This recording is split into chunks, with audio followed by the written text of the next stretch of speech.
Boa tarde, meu nome é Paulo. Eu vou fazer aqui a apresentação sobre a anatomofisiologia da audição.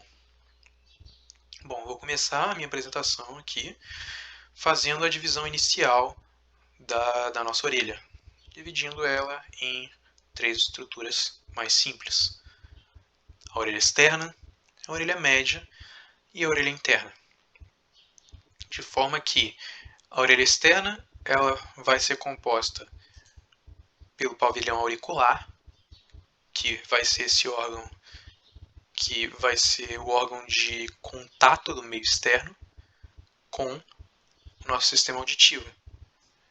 Além disso, ele vai ser responsável por fazer a captação do som e fazer a localização desse som, devido ao seu formato côncavo. Ele vai conseguir captar o som com melhor eficiência e fazer com que a gente tenha noção de onde está vindo esse som. Se ele está vindo mais da frente, mais de trás da nossa cabeça, mais do lado esquerdo ou mais do lado direito. Bom, além do pavilhão auricular, a orelha externa também vai ser composta pelo meato acústico externo. E ela vai terminar na membrana timpânica. A partir da membrana timpânica começa a orelha média, que vai ser essa região composta pelos ossículos da orelha média e pela tuba auditiva.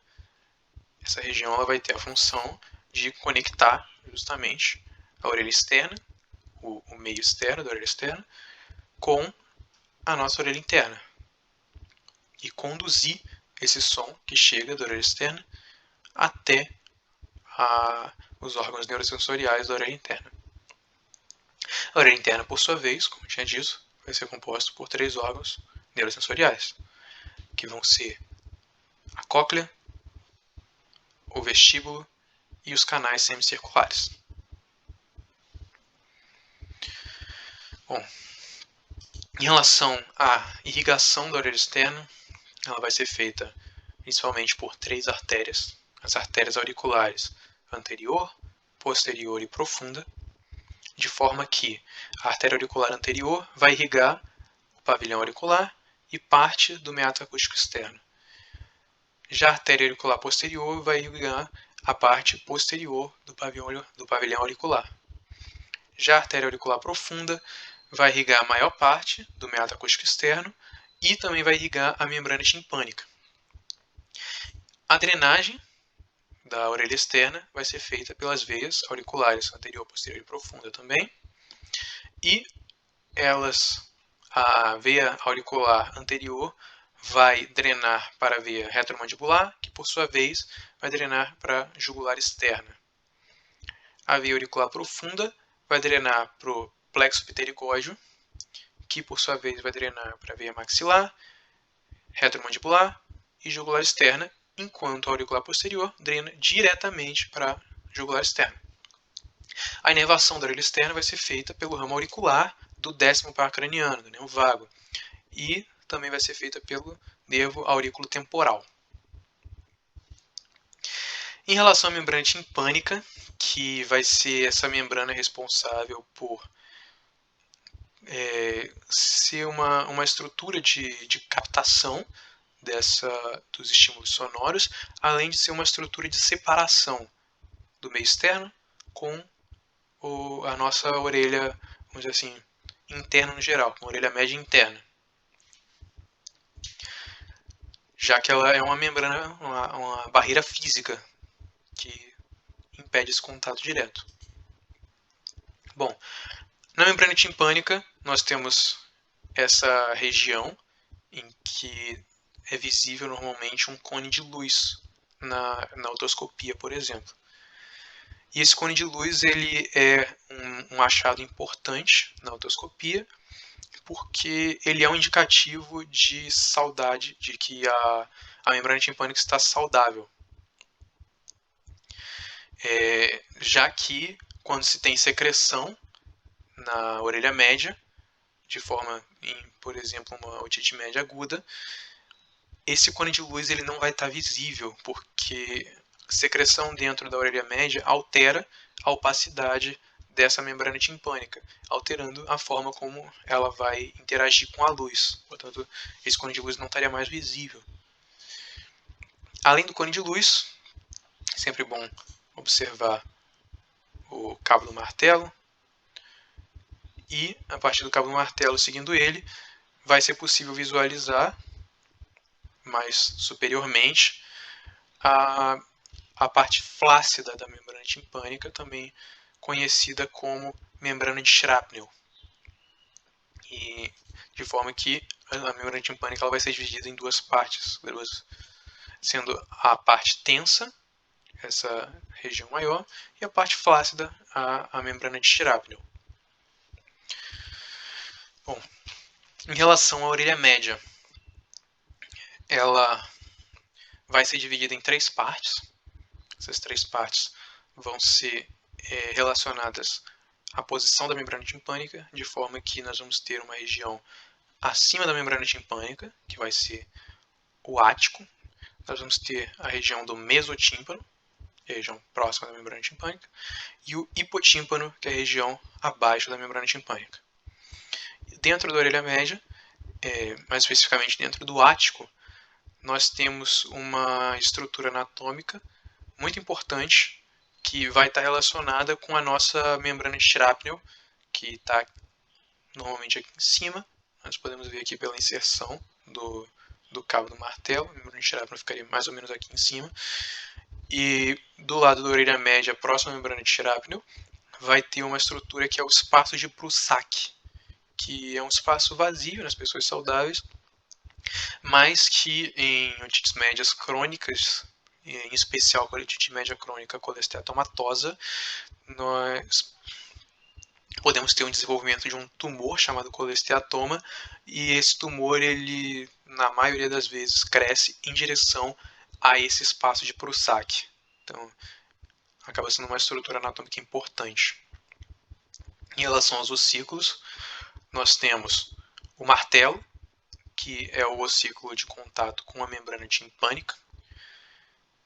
Em contato com o martelo, nós temos a bigorna, que vai fazer o papel de ligar o martelo com o estribo. E em contato aqui com a bigorna, em relação em contato com a orelha interna, nós temos o estribo, que, por sua vez, vai estar ligado diretamente aqui com a janela oval da cóclea. Bom,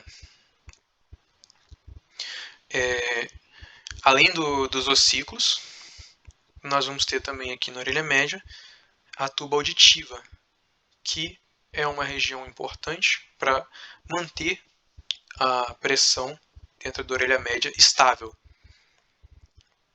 principalmente para manter a integridade aqui dos órgãos da orelha interna e da membrana timpânica, de forma que essa tuba auditiva ela vai fazer uma ligação direta aqui da orelha média com a nasofaringe, mantendo essa pressão estável. Porém, principalmente em crianças, essa conexão ela pode ser um pouco problemática, porque em crianças principalmente, em que a tuba auditiva ela vai ter uma angulação mais horizontalizada e ela vai ser mais curta também, essa tuba auditiva ela pode acabar sendo um meio de infecção para a orelha média devido a infecções de vias aéreas superiores, já que, por ela ser curta e horizontalizada, essa secreção presente na nasofaringe da infecção de vias aéreas superiores pode atravessar e pela tuba auditiva até a orelha média, causando uma otite média aguda. E essa estrutura ela fica de forma ruim até mais ou menos os 7 anos de idade, em que aí ela consegue um ângulo mais mais angular, mais ou menos 45 graus normalmente, e ela aumenta um pouco a sua extensão, dificultando essa situação de causar otites médias agudas. Bom, em relação à irrigação, a orelha média ela vai ser irrigada pelas artérias timpânicas anterior e inferior, além disso pela artéria estilomastóidea e artéria carótico-timpânica. Já a drenagem vai ser feita pelas veias de mesmo nome, de forma que a veia timpânica anterior vai drenar para a veia maxilar, que por sua vez vai drenar para a retromandibular e jugular externa, enquanto a timpânica inferior vai drenar para o plexo pterigóide, que por sua vez vai drenar para a veia maxilar, depois retromandibular e veia jugular externa, enquanto a estilomastoide drena diretamente para a jugular externa e a carótico-timpânica, por sua vez, drena diretamente para a veia jugular interna, diferente das outras. E a inervação vai ser feita pelo ramo do nervo glossofaríngeo, pelo ramo timpânico do nervo glossofaríngeo e pelo nervo carótico timpânico superior e inferior. Esses três nervos eles vão ser responsáveis pela inervação da mucosa da orelha média. Enquanto o nervo pterigóide medial e o nervo para o músculo estapédio, que é um ramo do nervo facial, vão inervar, por sua vez, os músculos da orelha média. Em relação à orelha interna, como eu já tinha dito anteriormente, ela vai ser composta por esses órgãos: a cóclea, o vestíbulo e os canais semicirculares, que são órgãos muito importantes, que vão ser responsáveis, a cóclea pela audição, o vestíbulo e os canais semicirculares por maior parte do equilíbrio do nosso corpo. Em relação à irrigação, a orelha interna vai ser irrigada pela auditiva interna, coclear, auditiva interna, que vai gerar os ramos de artéria coclear e artéria vestibular. A artéria coclear vai se dividir novamente em artéria coclear própria e artéria modiolar espiral. Essas duas artérias vão ser responsáveis pela inervação da maior parte da cóclea, enquanto a artéria vestibular vai ser responsável por inervação de maior parte do labirinto posterior. Já a veia coclear e vestibular vão drenar para a veia auditiva interna, que por sua vez drena para a veia basilar, que vai drenar para os seios transverso, petroso superior e occipital, que vão drenar para a veia jugular interna. Além disso, a inervação ela vai ser feita pelo nervo vestibulo-coclear, que vai se dividir em nervo vestibular para inervar o vestíbulo e nervo coclear para inervar a cóclea. Bom, em relação à captação e condução desse som, as ondas sonoras elas são ondas físicas que elas são propagadas pela vibração das moléculas de ar presentes no ambiente. Isso é perceptível que é uma onda física quando você está em um local, por exemplo, em que o som é muito alto e que você pode perceber essas ondas sonoras na sua pele, você sente a vibração no tato. Bom, essas ondas sonoras elas vão ser captadas pelo pavilhão auricular, vão ser conduzidas pelo meato acústico externo e vão vibrar a membrana timpânica na mesma frequência em que elas vibram no ambiente. Essa vibração na membrana timpânica vai fazer um movimento nos ossículos, de forma que, devido ao martelo estar conectado diretamente à membrana timpânica, essa vibração vai gerar uma vibração de mesma frequência no martelo. Essa vibração no martelo vai gerar uma vibração de mesma frequência na bigorna, e por sua vez vai gerar uma vibração no estribo, gerando uma vibração na janela oval.